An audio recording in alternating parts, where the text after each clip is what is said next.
সর্বশেষ একটা কথা আপনাদেরকে বলি, এই হাত দ্বারা কখনো নিজের যৌবনের উত্তেজনা কখনো বন্ধ করবেন না। মনে রাখবেন, কিয়ামতের মাঠে হাত এমন হয়ে যাবে, হাতটা কিয়ামতের মাঠে গর্ভবতী হবে, গর্ভবতী হবে।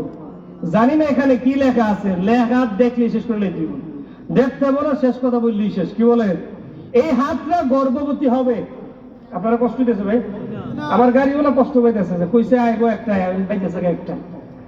তো শেষ কথা বলে যাই, হাত কিয়ামতের মাঠে গর্ভবতী হবে। কিয়ামতের মাঠে মানুষেরা আমাকে আপনাকে দেখলে বুঝবে কোন কাজ করার কারণে এই অবস্থা আমার আপনার হয়েছে। কেমন হবে?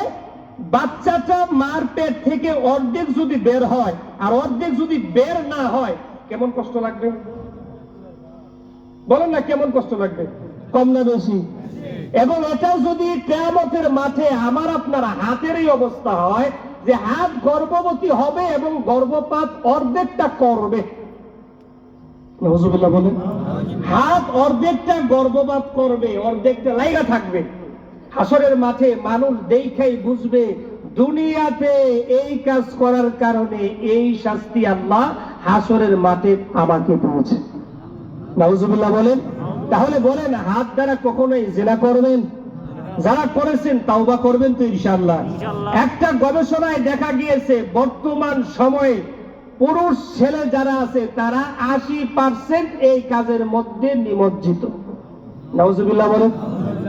আবার এই কাজের মধ্যে মহিলারা 60% নিয়োজিত। তাহলে পুরুষ মহিলা উভয় আছে।